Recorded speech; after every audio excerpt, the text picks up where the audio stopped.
प्रभु राम देव भगवान अल्लाह खुदा ईश आदि नाम एक ही शक्ति के हैं। वो कैसा है, कहां है, कैसे मिलता है, किसने देखा है? ये प्रश्नवाचक चिन्ह पूर्ण रूप से हटाने के लिए अवश्य सुनिए जगत गुरु तत्वदर्शी संत रामपाल जी महाराज के अमृत वचन, सर्व पवित्र धर्मों के पवित्र शास्त्रों के आधार पर। इसके प्रथम मंत्र में यहाँ लिखा है ऋचम वाचम प्रपदे मनो यजु प्रपदे। ये यजुर्वेद के विषय में है। इस मंत्र का यदि अनुवाद करता अर्थ कर दे यजु का और यजुर्वेद ना लिखे तो अनर्थ हो गया वो। यहाँ देखना, यहाँ महर्षि दानंद ने बिल्कुल सही लिखा है। यजु है ये शब्द, यजुर्वेद लिख दिया। इसको पूरा तभी बनेगा जब इसको समझने के लिए लिखना पड़ेगा कि ये यजुर्वेद की महिमा है। बस अगर इसका अर्थ कर देता, इस ना लिखकर और कुछ लिख देता, सतुतियाँ और कुछ लिख देता इसमें, तो कैसे समझते कि यजुर्वेद के बारे में जानकारी है। अब देखो, हम फिर आते हैं उसी ऋग्वेद पर। हम फिर आते हैं ऋग्वेद पर। ये ऋग्वेद है 9-10 मंडल। और यहाँ से देखें, प्रकाशक हैं सर्वदेशी कार्य प्रतिनिधि सभा, महर्षि दानंद भवन, रामलीला मैदान, नई दिल्ली। ये वही है जो अभी आपको पहले दिखाया था।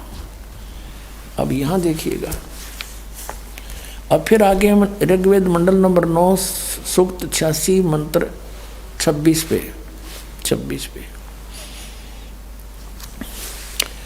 अब इससे पहले हम यहाँ से चलें तो अच्छा रहे, क्योंकि प्रकरण जो चला था कि वो परमात्मा कुंवारी गायों का दूध पीता है।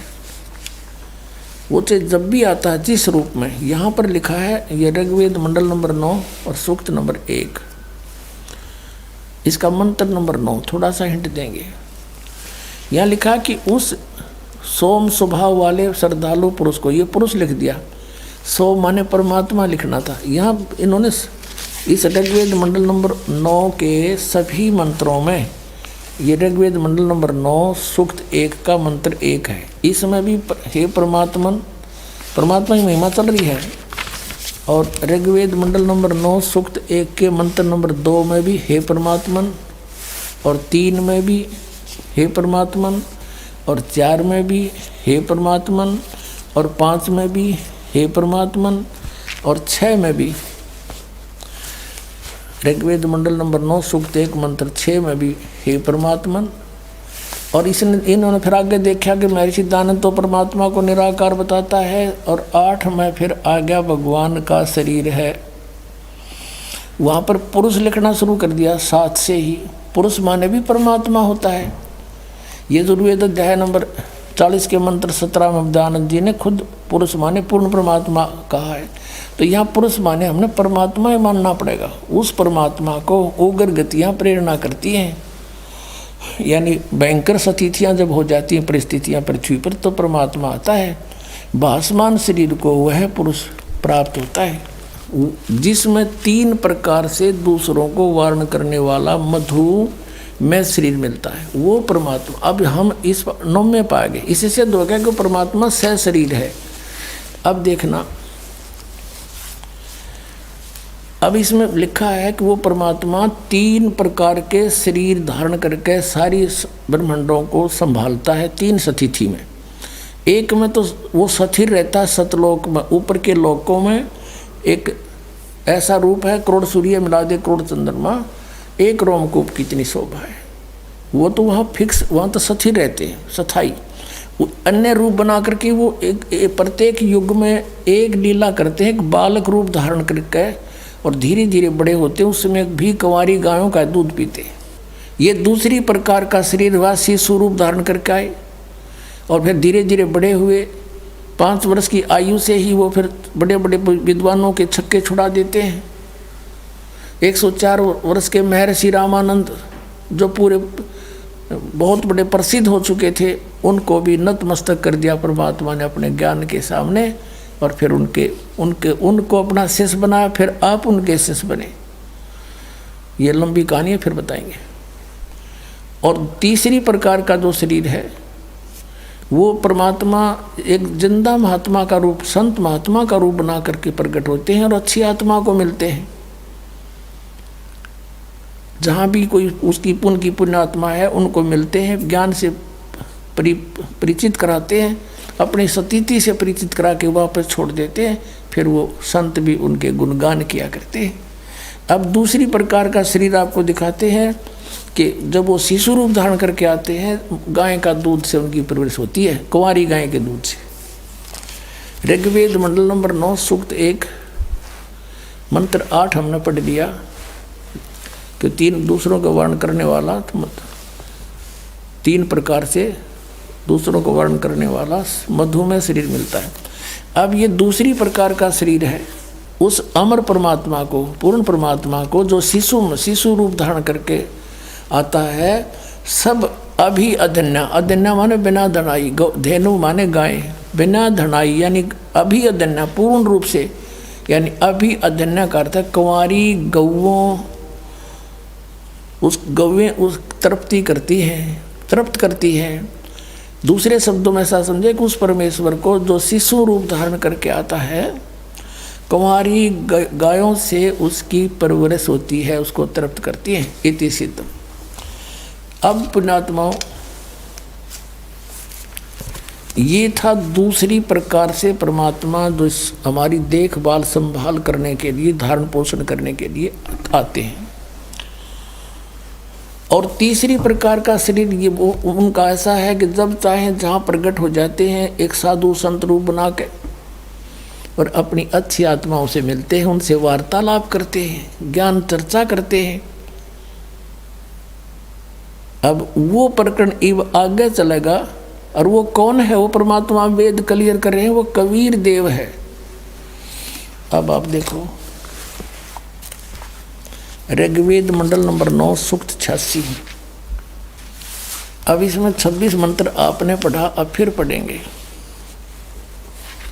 यज्ञ करने वाले यजमानों के लिए परमात्मा, अर्थात भक्ति करने वाले भक्तों के लिए परमात्मा सब रास्तों को सुगम करता हुआ उनके विघ्नों को मर्दन करता है, उनको पवित्र करता हुआ और अपने रूप को सरल करता हुआ, हल्का बना करके, वह कांति में परमात्मा कबीर देव, यहाँ कबीर देव लिख देना था बस, विद्युत के समान क्रीड़ा करता हुआ वर्णीय पुरुष को, अच्छी आत्मा को, श्रेष्ठ पुरुष को प्राप्त होता है। यह देखना ऋग्वेद मंडल नंबर 9 सूक्त 86 मंत्र 26 पढ़ लिया। 27 में क्या बताया है कि जो परमात्मा धूलोक के तीसरे पृष्ठ पर विराजमान है, सतलोक में भी उसके अंतिम छोर पर रहता है। अब ऋग्वेद मंडल नंबर 9 और सूक्त नंबर 82 इसको और अच्छी तरह क्लियर करता है। ऋग्वेद मंडल नंबर 9 और सूक्त 82 और मंत्र नंबर 1 यहाँ पर है। जो सर्व उत्पादक प्रभु यानी सबकी उत्पत्ति करने वाला परमेश्वर, सबका रचनहार, प्रकाश रूप, सद्गुणों की वृष्टि करने वाला, पापों को हरण करने वाला है, वह राजेव, राजा के समान। यहाँ 269 पृष्ठ, इन्हीं का अनुवाद आगे देखो 270 पृष्ठ।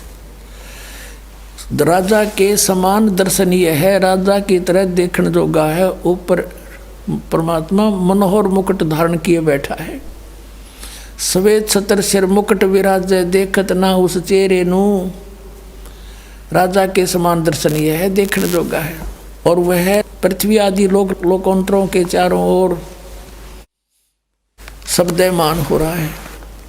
वह वर्णीय पुरुष को, अच्छी आत्मा को, जो दृढ़ भक्त है, उसको पवित्र करता हुआ प्राप्त होता है। जिस प्रकार विद्युत सने वाले स्थानों को आधार बनाकर प्राप्त होता है, जैसे आकाशीय बिजली काशी की धातु पर गिरती है, उसका अट्रैक्शन होता है, ऐसे ही वो परमात्मा उस दृढ़ भक्त को मिलता है जिनका उसके प्रति विशेष लगाव होता है। अब यहाँ देखो किस उद्देश्य से आता है। ऋग्वेद मंडल नंबर 9 सूक्त 82 मंत्र 2 में आप देखेंगे वो किस उद्देश्य से आता है। हे परमात्मन, उपदेश करने की इच्छा से आप महापुरुषों को प्राप्त होते हो, अच्छी आत्माओं को प्राप्त होते हो, और आप अत्यंत गतिशील पदार्थ के समान यानी बहुत तीव्रगामी होकर के हमारे आध्यात्मिक यज्ञों को प्राप्त होते हैं। आप वही फिर आ गया, आप कबीर देव हैं। हम उसको कबीर देव कहने लगे, फिर कबीर साहब कहने लगे। कबीर वेदों में कबीर, और हम उसको कबीर बोलते हैं। कुरान शरीफ में भी उसको कबीर बोला है। कबीर देव हैं, शुद्ध स्वरूप हैं, हमारे पापों को दूर करके हे अमर परमात्मा आप हमको सुख दें। अपनी आत्माओं, उन महापुरुषों में से कौन कौन है अच्छी आत्माएं, जैसे आपको अभी गिनाया। हम सुल्तानी नानक तारे दादू को उपदेश दिया, जात जुलाहा भेद न पाया, वो कौशी माहे कबीर हुआ। उनमें से एक दृढ़ भक्त श्रेष्ठ आत्मा आदरणीय नानक साहिब जी हैं, जिनको परमात्मा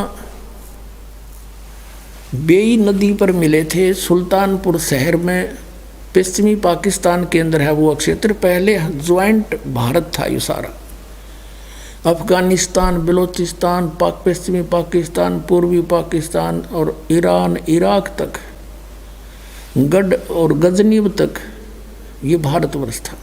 नानक साहिब जी के पहले जन्म सतयुग में ये राजा अम्बरीश थे।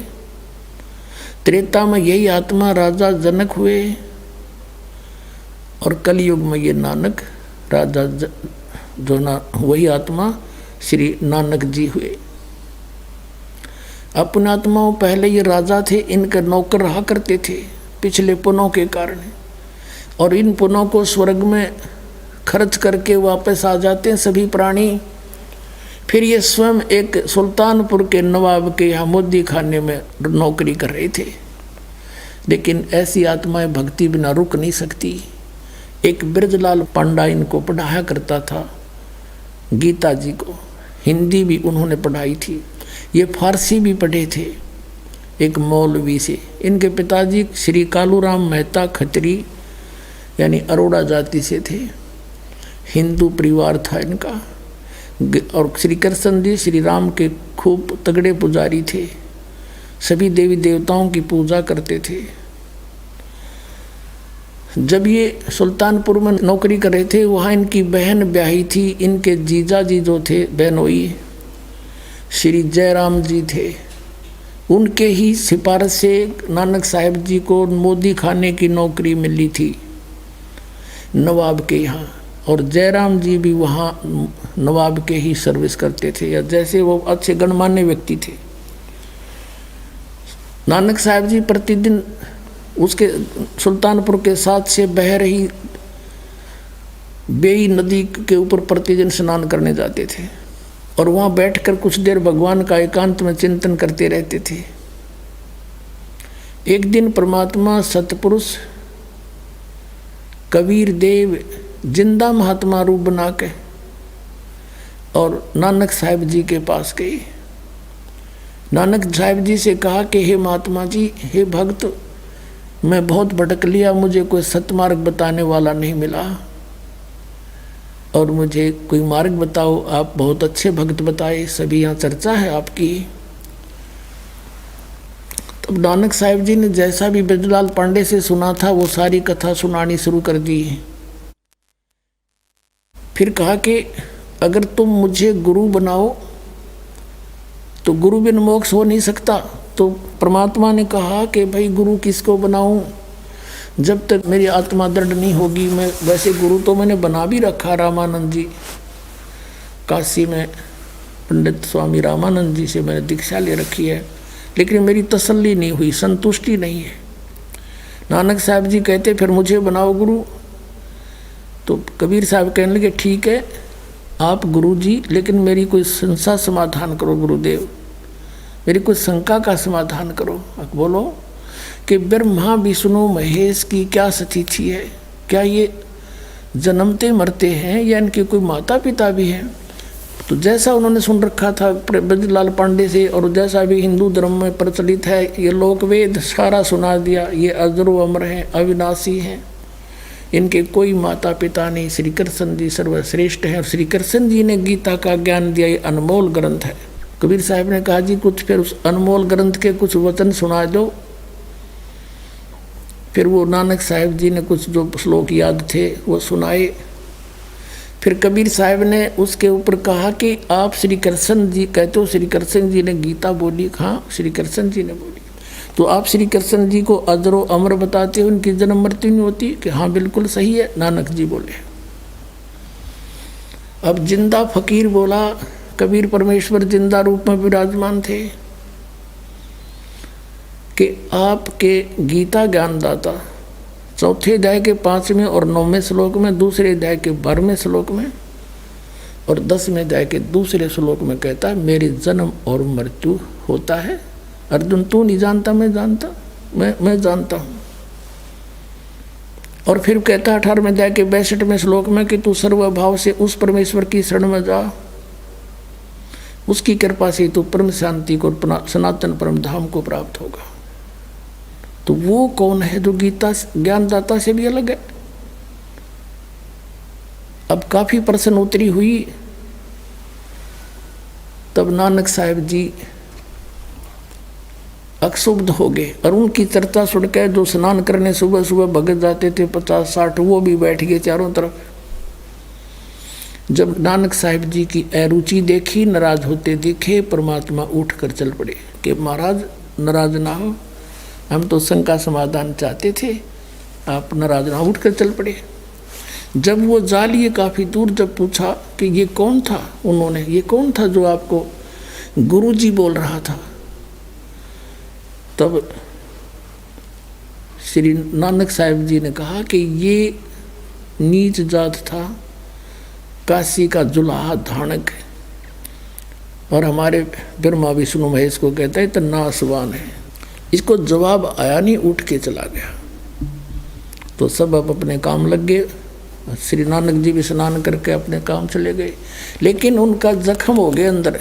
एक सच्ची बात कही, गीता आकर देखी दोबारा उन्होंने, कोई बात तो सारी सत्य कहे थे, और मन में यूँ कह के एक बार फिर वो आवे संत भक्त, फिर चर्चा करूँ। कुछ दिनों के बाद, महीने 2 महीने 6 महीने उनको खूब तड़फा के फिर इसी तरह प्रतिदिन स्नान करने जाते थे, और इसी खोज में थे शायद कितने दिखाई दे जाए, आज फिर बात करूँ। स्नान करने के लिए तैयारी थी, कपड़े निकाल रखे थे, नौकरों को दे दिए थे, वो लिए खड़े थे नानक साहिब की। अपना जो नहाने के लिए एक वस्त्र रखते हैं शरीर पे, वही शेष था। इतने में परमात्मा केवल नानक साहब को दिखाई देते। उनकी खुशी का ठिकाना नहीं रहा, जिंदा महात्मा के रूप में आए। और थोड़ी सी दूर नानक साहब भी चले गए आगे कि आओ भक्त, आओ भक्त, आपके इंतजार थी मुझे। वहाँ पर बहुत से लोग स्नान कर रहे थे, वो देखने लगे कि ये नानक साहब किसको बातें कर रहा है। कुछ एक कहने लगे आप पे कहने लगे भगत आप बोले, अगर भगत तो भाई ये पता नहीं कौन से मूड में बैठा है। तो दोनों बैठ गए। कबीर साहब केवल नानक साहब जी को दिखाई देते, अन्य को नहीं। काफ़ी देर चर्चा हुई, सब विस्तार से मालिक ने बताया और कहा कि सचखंड है, सतलोक है, उसमें सतपुरुष रहता है, उसकी भक्ति से मोक्ष होगा, वो अकाल मूर्त है। नानक साहब ने कहा कि हमने तो कभी स्वर्ग से ऊपर सुना नहीं।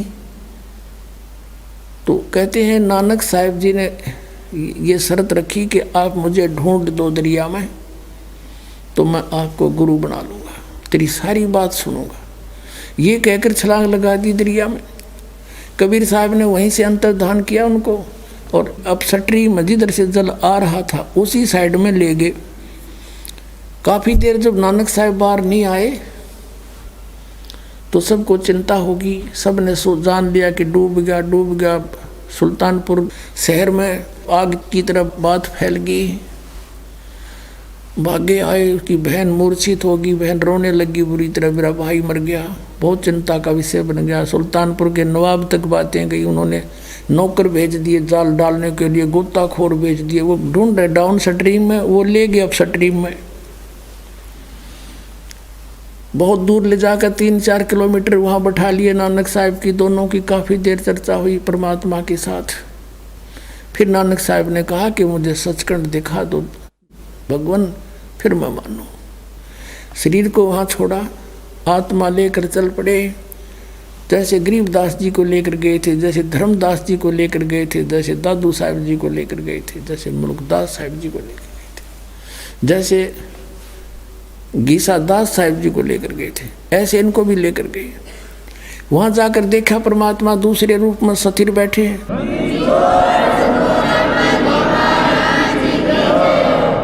जब परमात्मा ऊपर बैठे हैं ओवरऑल कंट्रोलर के रूप में, करोड़ सूर्य मिला दे करोड़ चंद्रमा, ऐसा चेहरा मालिक का, ऐसा स्वरूप है उनके। एक रोमकूप की ऐसी शोभा है। एक बहुत बड़े गुम्बद में विराजमान है, बहुत बड़े गुम्बद में, जैसे मंदिर नुमा गुम्बद होता है, बहुत बड़ा, पूरी पृथ्वी से भी बड़ा। इस पृथ्वी ने सीधा कर दे, ऐसे गोल नहीं।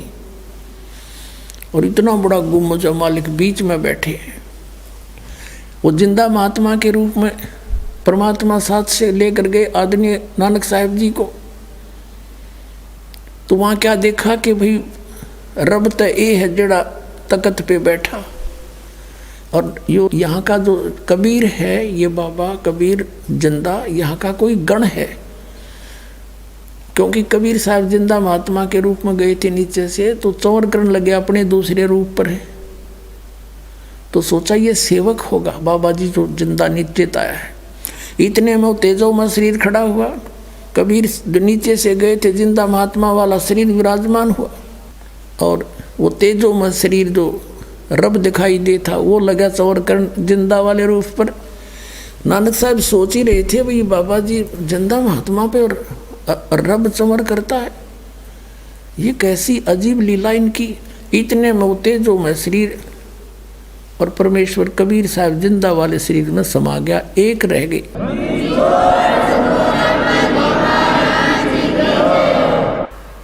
असंख्य करोड़ ब्रह्मांड के ओवरऑल कंट्रोलर के रूप में वो जिंदा महात्मा विराजमान है, चंवर अपने आप घूम रहा है। नानक साहब जी देख रहे हैं कि ये तो सचमुच रब ही था जो नीचे गया था, ये कालमूर्त स्वयं ही था। भया 1 से 2 जैसे रामानंद जी को मिले थे, स्वामी रामानंद जी को भी दिखाए थे, ऊपर आदरणीय रामानंद जी को भी। तब उन्होंने कहा था 2 ठोर है 1 तू, भया 1 से 2। कह रामानंद हम कारणे तुम आए हो मगजो।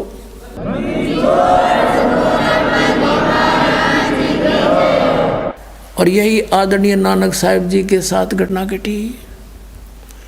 और तब परमात्मा ने कहा कि आयम कबीर, मैं कबीर हूँ, अल्लाह अकबर हूँ, मैं कबीर देव हूँ। और काशी में बनारस में एक धानक रूप में रहता हूँ, अजुलाहे का काम करता हूँ। प्यारी आत्मा जब मोक्ष चाहिए आपको, सतनाम लेना मेरे से, वहाँ सतनाम दूंगा। और वो जाप करना होगा 2 अक्षर का है, उससे आपका मोक्ष होगा। वहाँ तो कहते हैं कोट जन्म तन ब्रह्मत हो गए, कुछ नहीं हाथ लगा रे, कुकर सुकर खरबा बोरे कौआ हंस बगारे। परमात्मा ने कहा कि तेरे बहुत असंख्य जन्म हो लिए, जब से हमसे मिलने से पहले वो गए बर्बाद आपके। राजा अम्बरीश आप थे, राजा जनक आप थे, और अब आप स्वयं नौकर बन बैठे। और यदि हम तुमसे नहीं मिलते तो जीवन व्यर्थ हो जाता है। अपने आत्माओं, यहाँ समस्या आती है कि पवित्र सिख समाज इस बात को मानने को तैयार नहीं है कि नानक साहिब जी के कोई गुरु थे। वो कहते हैं स्वयं ही परमात्मा ही मिले थे उनको, और हम भी यही कहते हैं कि वो परमात्मा ही मिले थे उनको। वो कहते अकाल मूर्त मिले थे, हम भी कहते हैं अकाल मूर्त मिले थे। हम कहते हैं उनको कबीर मिले थे, धानक जुल्हा काशी वाला मिले थे। तो यहाँ सिख समाज के गले या बात उतरती नहीं कि नहीं, ऐसा नहीं हो सकता। तो पुण्यात्माओं, प्रमाणों के सामने फिर किसी के जोर नहीं चलता। हमारे प्रमाण फिर सबको मनाएंगे कि सचमुच ऐसा ही है। अब आपको दिखाते हैं एक झलक कि नानक साहब के गुरु थे कबीर साहब, जिंदा महात्मा रूप में आए थे। अभी दिखाते हैं। एक ये जन्म साखी है, ये बिल्कुल सत्य शास्त्र है और उस पुण्यात्मा सिख द्वारा लिखा जो गुरु जी के साथ रहा करते थे। भाई बाला जी की जन्म साखी देखिएगा। जन्म साखी सब तो वड्डी भाई बाले वाली जन्म साखी। Doctor Jawahar Singh Kirpal Singh and company, ये है ई जन्म साखी अज तक छप चुकिया नालों वड्डी है, सब तो वड्डी ते पुरातन है भाई बाले वाली। जन्म साखी श्री गुरु नानक देव जी दी पंजे साहिब दी साखी ते दसा पातशाह दी जीवन समेत मुकम्मल साखियां हन। प्रकाशक doctor Jawahar Singh Kirpal Singh and company, पुस्तकां वाले गली नंबर 8 बाग रामानंद अमृतसर, ये यहाँ से छपी है 251 पृष्ठ पर। और साखी है ये सिद्धानाल गोष्ठी, ये कोई प्रकरण है सिद्धानाल गोष्ठी। और नीचे है साखी होर चली, आगे साखी होर चली। श्री गुरु नानक जी अंतर ध्यान होए ता मीना पर्वत पर जाई खड़े होए। ता फिर मर्दा ने कहा जी असी इथे किथे आए हाँ। ता गुरु नानक जी की हा मर्दाना असी हुण मीना पर्वत ते आए हाँ। तो यहाँ कोई चर्चा चली उनकी। अब 252 पर देखना।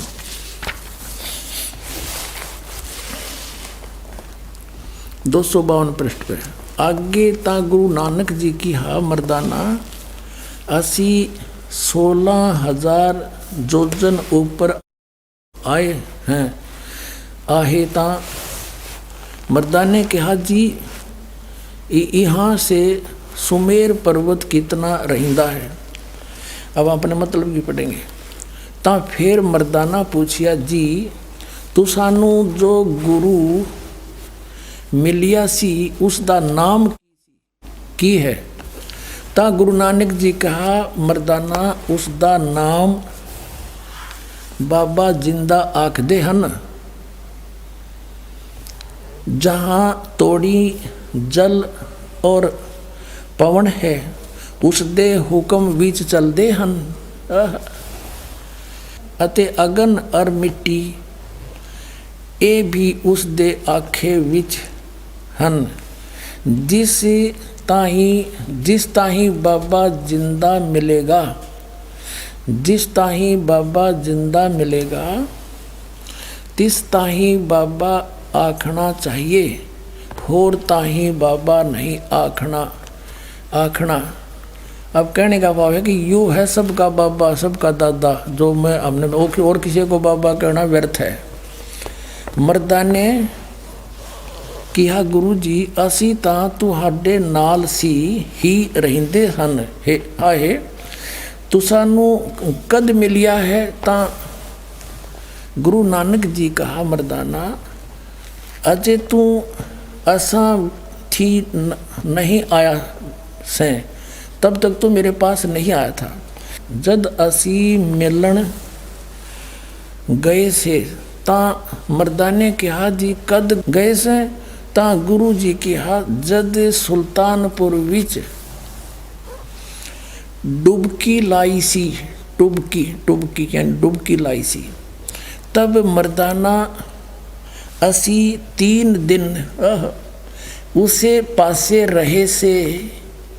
मर्दाना भाई बाला जानते हैं मर्दाना वो समय गुरु है, ऐसा गुरु है जिसकी सत्ता संपूर्ण जगत नू आसरा दे रही है। कहते हैं जब सुल्तानपुर विच डुबकी लाई थी तब मर्दाना असी 3 दिन उसे पासे रहे सी, उसके पास रहे थे, और वो जिंदा महात्मा है, उसको ये समझ गया है। उसका नाम बाबा जिंदा अखदेहन। बोलो सतगुरुदेव की जय।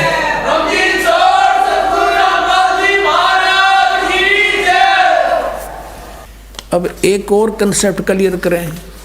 एक बार गुरु नानक साहिब जी की और एक काजी की गोष्ठी हुई, तब काजी ने प्रश्न किया, तब गुरु नानक देव जी उसका उत्तर देते हैं। किस प्रकार देते हैं और दिखाते हैं आपको। पहले एक और गजब की इसमें इसी पुराण संग्रह में एक कमाल की बात मिली है पुण्यात्माओं, क्योंकि सच्चाई ऊपर आए बिना रहा नहीं करती। जैसे धर्मदास जी को परमात्मा ने कहा था, धर्मदास मेरी लाख दवाई, वही जिंदा महात्मा के रूप में उनको मिले थे मथुरा में, और कहा था धर्मदास मेरी लाख दवाई, ये सार नाम और सतनाम की तो बाहर ना जाई, ये मूल ज्ञान बाहर ना जाई, और मूल ज्ञान बाहर जो पढ़ी बिचली पेड़ी हंस नहीं तेरी। तो ये क्या बताते हैं नानक साहिब जी। मर्दाना ने पूछा कि भगवान, नानक साहब बताते हैं कि मैं जब सतपुरुष से मिला वहाँ सचखंड में, उस सब के पालनहार विष्णु के पास में गया, तो उसने मुझे कहा था कि तुम वापस जाओ और तुम्हें सतनाम देने का आदेश दिया है, और जो आज्ञा वही करना। तो नानक साहब जी कहते हैं कि जो आप कहोगे उसको सतनाम दूंगा और को नहीं दूंगा। ये देखना पृष्ठ 275 पर साखी सचखंड दी, यहाँ देखना नीचे। आगे साची सचखंड दी चली। अब यहाँ से है कि ता गुरु नानक जी धुर सचखंड दरबार में जाई पहुँचे, जहाँ बड़ा प्रकाश है, और प्रकाश रूप तख्त के ऊपर सत निरंकार ज्योति पुरुष बैठे हैं, ज्योत स्वरूप बैठे हैं। ये है संपूर्ण भगत अवतार, हाथ जोड़ के खड़े हैं। पुण्यात्मा कई भक्त आए हैं जो पंजाबी जानते अच्छी तरह, दास पे ना पढ़ा ज़्यादा, तुम भी मनतावत इसी है, पर कोशिश करूँगा पूरी समझाने की। फिर भी दास से कुछ फर्क रह जा, तुम खुद पढ़ते रही हो। यहाँ लिखा है कि संपूर्ण भगत अवतार हाथ जोड़ के कर खड़े हैं, अते बाबा नानक जी ऊ जो कोटान सूरज के समान प्रकाश, कोटान यानी कोटों सूरज के समान प्रकाश है, कोटान चंद्रमा जैसा शीतल इसका प्रकाश है, उस सच्चे प्रकाश विखे प्रवेश किया। उस विष्णु जी विराजमान है, उस ज्योत रूप भगवान की उस तत्व यानी उसकी स्वरूप विष्णु भगवान, विष्णु निरंकार विष्णु भगवान विष्णु जी विराजमान है। अब यहाँ नानक साहिब जी किसको विष्णु कह रहे हैं? जैसे वेदों में कहा है अग्नि तनुरसी विष्णुवेतवा सोमस्य तनुरसी, सबका धारण पोषण करने वाला सतपुरुष विष्णु, उसको विष्णु कहते हैं। ये तो बाद में विष्णु नाम रखे इन्होंने उनकी उपमा से।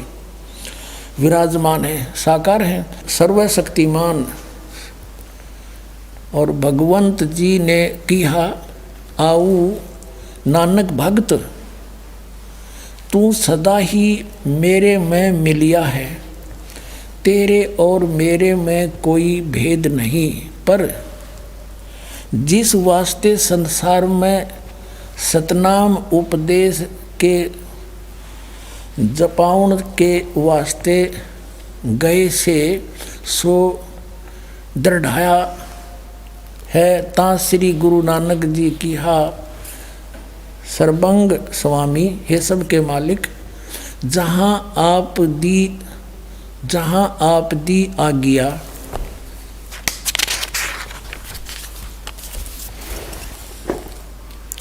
अब 276 पे जहाँ आपकी आज्ञा तहाँ सतनाम दा चक्कर फेरिया है। जहाँ जहाँ आपका हुक्म होएगा तहाँ तहाँ सतनाम का चक्कर फेरेंगे। आगे जिमें आपकी रजाई होएगी, आपकी रजा होएगी त्यों ही होएगा। कहते हैं ऐसा कही कर श्री गुरु जी ने शब्द विचारण कीता। स्तुति है यार, स्तुति। अपने आत्माओं हो गया क्लियर। एक तो ये कंसेप्ट क्लियर हो गया कि नानक साहब जी को जिंदा महात्मा में वो गुरु जी में ले थे आके, गुरु रूप में, और सचखंड लेकर गए। वहाँ परमात्मा का दूसरे रूप में विराजमान थे। ये तो जैसा भी, क्योंकि कुछ थोड़ा सा परमात्मा ने कहा था कि निर्मल ज्ञान तुम जग में भाखो और मूल ज्ञान तुम गुप्त ही रखो। अब यहाँ पर नानक साहिब जी ने परमात्मा का आदेश क्लियर बता दिया। उन्होंने जानबूझ कर यहाँ थोड़ा घुमाया है, जिस कारण से ये राधा स्वामी पंथ, ये नकली काल के पंथ, इसको पढ़कर ज्योत स्वरूप और प्रकाश ही प्रकाश केंद्र, इसमें तो ये स्पष्ट बताया कि वो साकार बैठे हैं विष्णु रूप में, और बात हुई आपस में आज्ञा दी के सतनाम का जाप करवा और जिस जिसको आज्ञा हो उसी को देना। तो इन्होंने कहा जो आपकी आज्ञा होगी उसी को सतनाम दूंगा, ना कति नहीं दूं। हो गया स्पष्ट। एक तो ये हो गया कि जिंदा महात्मा में परमात्मा आकर मिले, बेई नदी पर स्वीकार्य हुआ। सचखंड गए, वहाँ रूप देखा साकार, वहाँ बात हुई, उसको आदेश दिया कि सतनाम नहीं देना, सतनाम जैसा आप कहोगे उसको दूंगा, आपकी आज्ञा बिना, हुक्म बिना कुछ भी नहीं करूँगा। अब फिर एक काजी से बात हुई इनकी, एक मुल्ला से बात हुई, वार्ता वो दिखाते हैं। एक बहुत पुरानी साखी है, बहुत पुरानी। ये देखो इसका रंग भी कैसा हो रहा है, कागज भी पाटन हो रहा है, बहुत पुरानी है। और इसका यहाँ से भी इसका फर्स्ट प्रिंट भी ठीक से नहीं रहा है। ये किसी सिख बच्चे ने लाकर हमें दिया है। ये सिर्फ इतनी ही यहाँ पर है। ये वही कृपाल सिंह, जीवन सिंह, ये उनसे छपी है। ये ऐसी स्थिति है इसकी। अब इसके पृष्ठ नंबर आपको फिर हिंदी वाली में भी दिखाएंगे। एक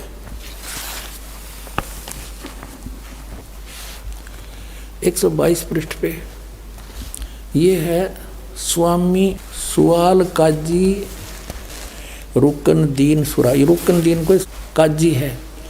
तो हम यहाँ पढ़ेंगे, इनकी आपस में वार्ता हो रही है। तो नानक साहब ने कहा, नानक आखे रुकन दीन सच्चा सुनो जवाब, चारों कूट और सलाम कर, ता ऊ होवे सवाब, ता तू ही होवे सवाब।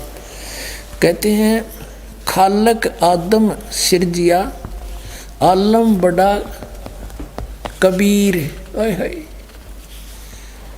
कहते हैं खालक आदम सिरजिया, जिस खालक ने, जिस परमात्मा ने तुम्हारा आदम की रचना की, आदम हुआ आदम की, और वो आलम बड़ा कबीर, वो सबसे बड़ा सर्वशक्तिमान परमात्मा कबीर है।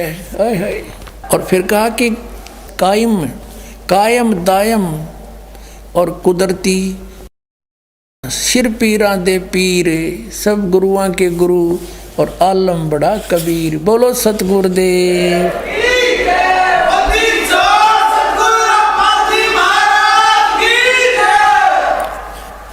अपनात्माओं, दास बहुत पहले से आपको कहता रहा था, लेकिन ये प्रमाण ना मिलने से दास को तो विश्वास था, लेकिन आम जनसाधारण नहीं मान सके था। अब दास ने पहले से ही बताया, क्योंकि जो सूक्ष्म वेद में आदरणीय गरीबदास साहिब जी ने लिखा वो फाइनल है, गॉड गिवन है। कबीर गॉड गिवन ज्ञान है आदरणीय गरीबदास साहिब जी का, परम पूज्य गॉड कबीर द्वारा दिया हुआ, कबीर परमेश्वर द्वारा, वो झूठा नहीं हो सकता। दास ने आपको बताया कि ये सबसे पहले राजा अम्बरीश थे, सतयुग में राजा अम्बरीश थे। नानक जी और फिर ये त्रेता में राजा जनक हुए, और इसकी साखी में, जन्म साखी में ये भी प्रमाण आपको दिखाते हैं, देखिएगा। और फिर नानक जी बने सुल्तानपुर में। ये जो सबसे बड़ी साखी है, ये जो अभी आपको दिखाई थी, इसकी पृष्ठ नंबर 423 पर, ये है पृष्ठ 423 है, ये कट रहा है, ये 422 है। यहाँ देखिए, ये किसी सिख बच्चे ने दिया, उसने इस परमात्मा के ज्ञान से परिचित होकर के स्वयं निशान लगा रखेंगे। यहाँ लिखा है सतगुरु गुरु मेहरबान त्रेते, त्रेते माने त्रेता युग में, त्रेते जनक बदे है, त्रेता में जनक बदे ही, और हरिचंद द्वापर गुरु, और कलयुग नानक देव। कलयुग में नानक देव सतगुरु मेहरबान त्रेते जनक विदेही, और हरिचंद द्वापर में, और कलयुग में कलयुग नानक देव। इन्होंने तो एक और बता दिया कि द्वापर में हरिचंद आए थे, बाकी आगे देखेंगे। यहाँ देखो, यहाँ पर है कि त्रेता युग विच गुरु जी जनक विधेयी होया, और अर सिद्धि करोड़ी एक 35 आया ता आ गया। इस श्लोक का ये अनुवाद करता हुआ रहा, इसने अपने हिसाब से किया है। आगे भी लिखा होगा बहुत सा, इतना इस दास ने इतनी पढ़ नहीं आती, और ये सिख समाज के पास तो उपलब्ध है, ध्यान से खूब पढ़ सकते हैं। ये है साखी अजिते रंधावे दी, इसके अंदर है ये। इसमें स्पष्ट लिखा है कि सतगुरु गुरु मेहरबान त्रेते जनक बदेह, और हरिचंद द्वापर में, और गुरु कलयुग नानक देव। और यहाँ इसने अनुवाद करते समय लिखा है कि त्रेता युग में, युग बीच गुरु जनक विधेयी होया। इस प्रकार ये सारा इसने अपना हिसाब से अनुवाद किया। अपने आत्माओं, अब ये कंसेप्ट कति क्लियर हो लिया। अब आप जी ने जो देखी वो पंजाबी यानी गुरमुखी लिपि वाली साखी देखी, हिंदी वाली और दिखाते हैं। इसमें इन्होंने कुछ फेरबदल कर दिया है, और जहाँ ये विचलित नहीं हुए वो एज इट इज लिख दी है। हिंदी करते समय इन्होंने कुछ मसाला काट दिया, अब देखना, और कुछ बहुत कुछ छुपा है इसमें, ये देखिए अभी शेष बचा है। ये है हिंदी वाली, भाई बाले वाली, श्री गुरु नानक देव जी की जन्म साखी, भाई चतर सिंह जीवन सिंह अमृतसर से छपी है।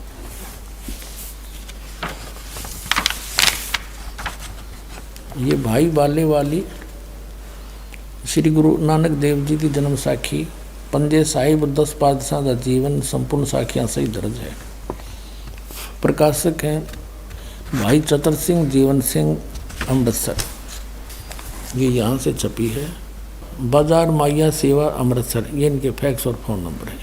भाई चतर सिंह जीवन सिंह, ये मुद्र का जीवन प्रिंटर्स अमृतसर।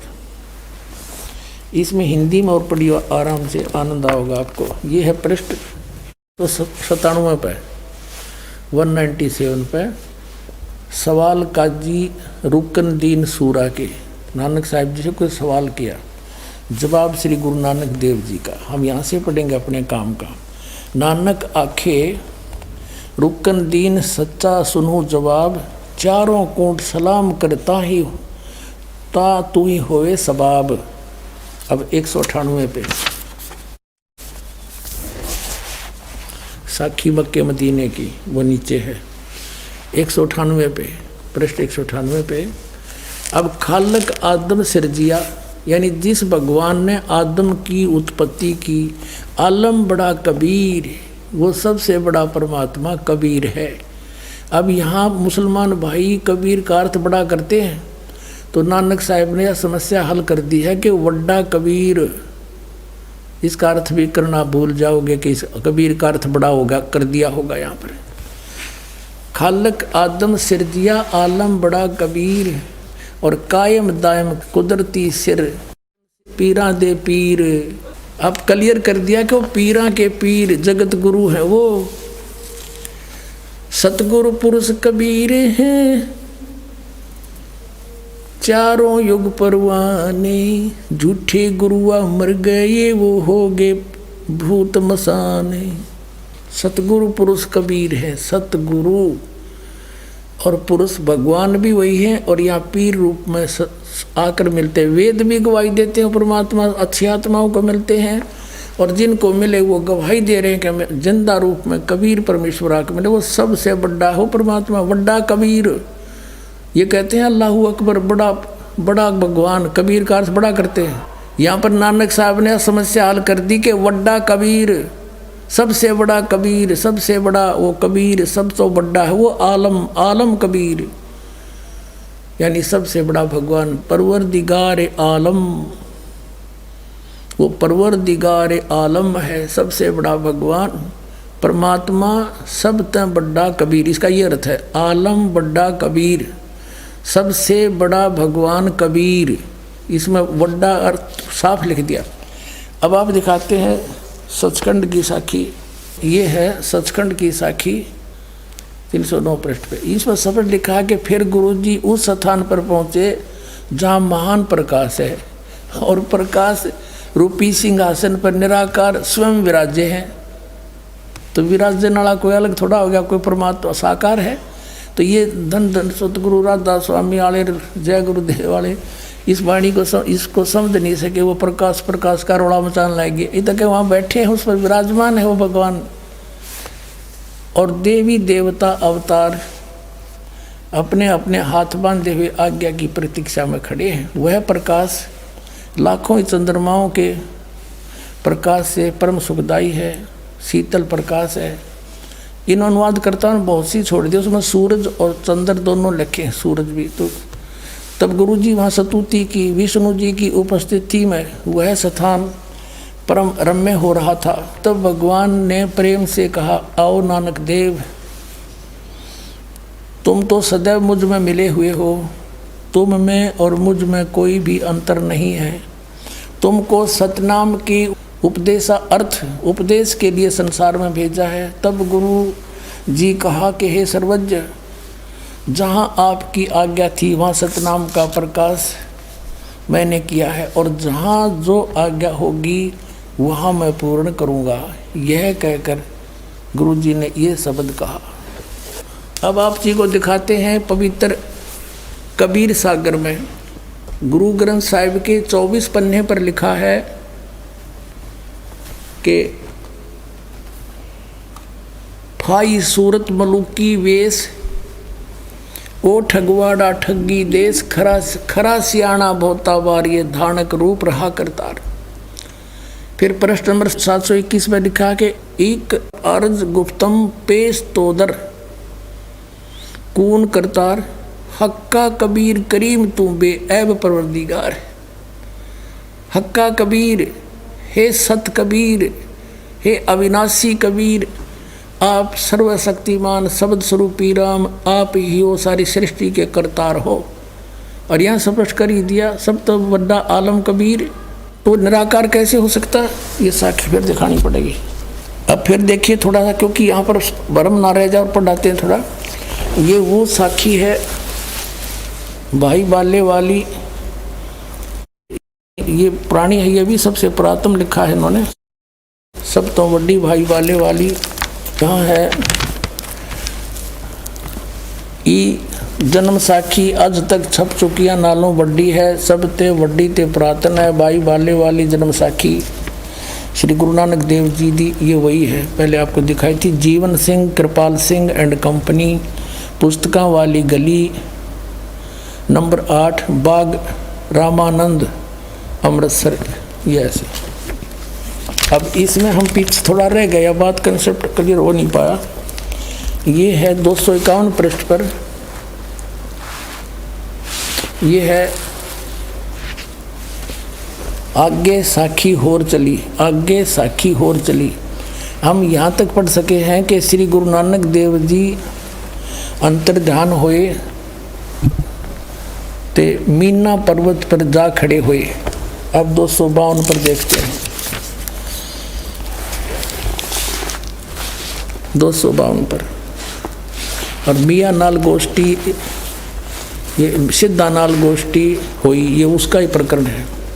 अब इसमें 252 पर यहाँ आपने पढ़ लिया था कि फिर मर्दाना पूछिया जी तुहानू जो गुरु मिलिया सी उसका नाम की है। ता गुरु नानक जी किहा उसका नाम मर्दाना उसका नाम बाबा जिंदा आखदे हन। आगे ता मर्दाने ये ना उन्होंने बाबा आखना और ने बाबा नहीं आखे, होर से भाई ताही बाबा नहीं आखना। ता मर्दाने किहा गुरु जी असी भी ता तुहाडे नाल सी। तो फिर आगे आहे तुहानू कद मिलिया है। ता गुरु नानक जी कहा मर्दाना अजे तू असां थी नहीं आया से। जद असी मिलन गए सा ता मर्दाने कहा जी कद गए सी सो। ता गुरु जी कहा जद सुल्तानपुर विच डुबकी लाई सी। तब मर्दाना असी उन 3 दिन उससे पासे रहे से, उस 3 दिन उससे के पास रहे थे। मर्दाना भाई बाला जानदा है। मर्दाना वो ऐसा गुरु है जो जिसकी सत्ता संपूर्ण जगत नू आसरा दे रही है। और मर्दाना जिंदा उसनू कहते हन जो काल दे वस ना आवे। हथों काल उस दे वस होवे। ता मर्दाना कहा कि उसदा रंग की है अते उसदा आसन कीचे है। ता गुरु जी कहा मर्दाना उसदा रंग लाल है, पर उस लाली नाल कोई लाली मिलती नहीं। आइए अब हम उन श्रद्धालुओं के अनुभव जानते हैं जो जगत गुरु तत्वदर्शी संत रामपाल जी महाराज जी से दीक्षा प्राप्त कर चुके हैं तथा उनके द्वारा बताए गए भक्ति मार्ग पर चल रहे हैं। नमस्कार सर। सर क्या नाम है आपका? राजकुमार दास। सर कहाँ से आए हैं आप? मैं सीरी जिले का रहने वाला हूँ। सर संत रामपाल जी महाराज से नाम दीक्षा आपने कब ली? 24/9/2018 को। सर संत रामपाल जी महाराज से नाम दीक्षा लेने से पहले आप क्या भक्ति साधनाएं करते थे? मैं संत रामपाल जी से दीक्षा लेने से पहले मैं जय गुरुदेव पंथ से जुड़ा था साहब। मैं 12 साल से जय गुरुदेव पंथ में जुड़ा हुआ था, साधना करता था, लेकिन उससे मुझे कोई भी लाभ नहीं हुआ। भूत प्रेत की समस्या नहीं दूर हुई। मेरे पिताजी भी ख़त्म हो गए और 2 बहन थी वो भी ख़त्म हो गई। मैं परेशान हमेशा रहता, ऊपरी चक्कर से, बीमारी दुखी से। फिर मैं सभी तांत्रिकों के पास जाता, झाड़ फूँक करवाता, लेकिन उससे कोई भी लाभ नहीं हुआ। सर फिर आप संत रामपाल जी महाराज की शरण में कैसे आए?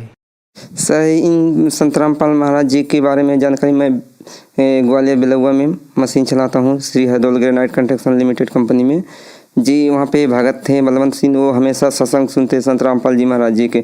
मैं उनसे पूछता कि ये क्या सुन रहे हैं, तो बोलते कि आपको समझ में नहीं आएगा, ये महाराज जी के सत्संग है, संत रामपाल जी के। मैंने कि हम तो बहुत आध्यात्मिक और झुकाव है मेरा, मैं सभी के सत्संग प्रवचन सुनता हूँ, सुनाइए मेरे को क्या है। बोले नहीं समझ में आएगा। फिर मैंने उनसे मोबाइल ले लिया और लेकर मैंने एक दिन सुना सत्संग, मेरे को बहुत अच्छा जमा। फिर उन्होंने मेरे को जीने की राह पुस्तक दी, उसमें को मैं फिर पुस्तक जीने की राह पुस्तक पढ़ के मैंने ग्वालियर नामदान सेंटर से मैंने संत रामपाल जी महाराज से मैंने नाम दीक्षा ली। सर संत रामपाल जी महाराज से नाम दीक्षा लेने के बाद श्रद्धालुओं को बहुत सारे लाभ प्राप्त होते हैं, तो क्या संत रामपाल जी महाराज से नाम दीक्षा लेने के बाद आपको भी कुछ लाभ प्राप्त हुए? नाम दीक्षा लेने से पहले तो क्या मैं उनकी किताब पढ़ने से ही मेरे को बहुत लाभ हुए। पहला लाभ मेरा यह है कि मैं खुद मैं पायजन पी लिया था बीमारियों के चक्कर में। पायजन पी के मेरे को मेरे घर से कम 25-30 किलोमीटर हॉस्पिटल वहाँ ले गए, एडमिट किए। मैंने जब पायजन पिया तो आंखों बंद करके संत रामपाल जी महाराज का नाम लेके, हे परमात्मा, हे संत रामपाल जी महाराज, एक बार मेरी जान बख्श दीजिए, मैं आपका यहाँ आके नामदान केंद्र में नाम दीक्षा लूँगा और किसी भी परेशानी से मैं पॉइजन दवा नहीं पीऊँगा। जो पॉइजन मैं पिया था संत रामपाल जी महाराज ने उस पॉइजन को सिर्फ कैरोसिन में बदल दीजिए। डॉक्टर लोग बोलते रहे कि ये कैरोसिन पिया है, कैरोसिन पिया, लेकिन नहीं, मेरे चाचा दिखाए कि ये शीशी देखो पॉइजन की शीशी ने पॉइजन पिया है। बोले डॉक्टर बोले नहीं ये कैरोसिन के। तो परमात्मा संत रामपाल जी महाराज ने पॉइजन को कैरोसिन में बदल दिया। तब मैं मान गया कि साक्षात परमात्मा है, संत रामपाल जी महाराज स्वयं आए हैं। उस दिन से मैंने संकल्प कर लिया कि आप अब कभी परेशानियों से मैं आत्महत्या नहीं करूंगा और आपके द्वारा बताए हुए भक्ति करूंगा। जब मैं जय गुरुदेव पंथ से जुड़ा था तो मेरे पिताजी सिर्फ महज 10 फीट के ऊपर से गिरे तो डेथ हो गया उनका। और जब मैंने संत रामपाल जी महाराज से भक्ति नामदान लिया तो मेरा बच्चा 1.5 साल का 4 बार छत के ऊपर से गिरा, 4 बार बच गया। तो संत रामपाल जी महाराज जी ने बहुत बड़ी दया की कि हमारा बच्चा 1.5 साल का बच्चा जो 2 मंजिला के ऊपर से गिर के बच गया। तो हम मानते हैं कि हमारी साक्षात परमात्मा है संत रामपाल जी महाराज जी। यही परेशानी लेकर मैं जुड़ा था जय गुरुदेव पंथ से कि मेरी भूत प्रेत बाधा है, जो परेशानियां हैं दूर हो जाए, लेकिन कुछ भी नहीं दूर। पिताजी भी ख़त्म हो गए, 2 बहन थी, बहन भी ख़त्म हो गई। और तमाम मैं तांत्रिकों के पास जाता है, झाड़ फूंक करवाता, तांत्रिक लोग बोलते कि ये ठीक हो जाएगा, पैसा वैसा बेफजूल का खर्च करते रहते, सभी तांत्रिकों से परेशान हो जाते। भूत प्रेत बाधा थी कि मैं डर के मारे कहीं भी नहीं जा सकता था।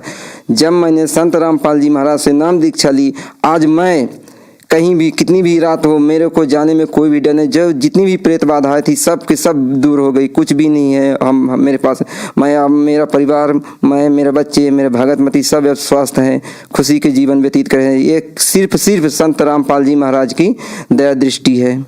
और सर मैं ग्वालियर में रहता हूँ तो सर परेशानी होने के बाद मैं कभी मैं ड्यूटी नहीं जाता था। तो मैं सोचता था कि संत रामपाल जी महाराज याद तो ड्यूटी में नहीं गया, मैं कमरे के किराया खाने का खर्चा है मैं आज कम हो जाए, कैसे करूँगा। तो ये मैं एक दिन ऐसे बैठ कर सोच रहा था, सोचते भगवती बोली क्या सोच रहे हैं आप। हमने सोचे कि आज तो मैं 31 दिन की ड्यूटी में मैं 26 दिन ही ड्यूटी गया हूँ, तो कैसे किराया दूंगा, कैसे क्या बचाऊँगा, नहीं होगा।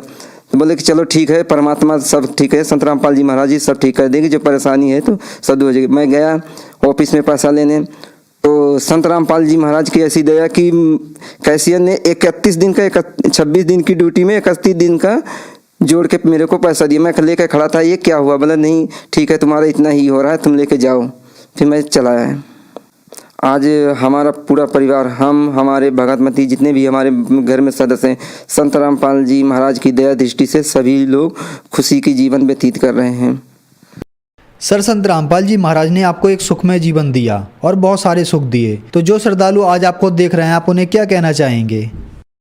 मैं भगत समाज को संदेश का मैं भगत समाज से ही प्रार्थना करूँगा कि साधना चैनल पर 7:30 बजे संत रामपाल जी महाराज के सत्संग आते, उसके नीचे पट्टी में नंबर डाले रहते हैं, वो नंबर नोट करें और अपना जीवन कल्याण के लिए संत रामपाल जी महाराज से नाम दीक्षा जरूर लें।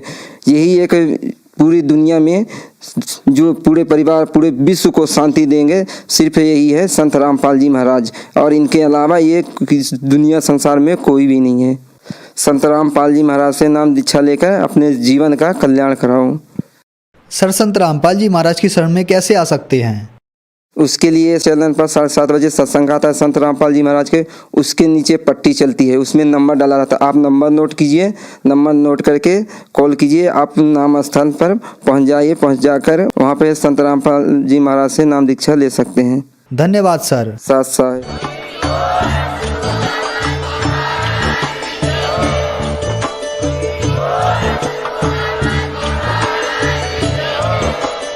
आप सुन रहे थे जगत गुरु तत्वदर्शी संत रामपाल जी महाराज जी के मंगल प्रवचन। अधिक जानकारी के लिए विजिट कीजिए हमारी वेबसाइट www.jagatgururampalji.org। संत रामपाल जी महाराज जी के शुभ आशीर्वाद से पूरे विश्व भर में 500 से भी ज्यादा नाम दीक्षा केंद्र हैं, जिन पर संत रामपाल जी महाराज जी द्वारा ऑनलाइन निशुल्क नाम दीक्षा दी जा रही है। अपने नजदीकी नाम दीक्षा केंद्र का पता करने के लिए संपर्क करें 8222880541।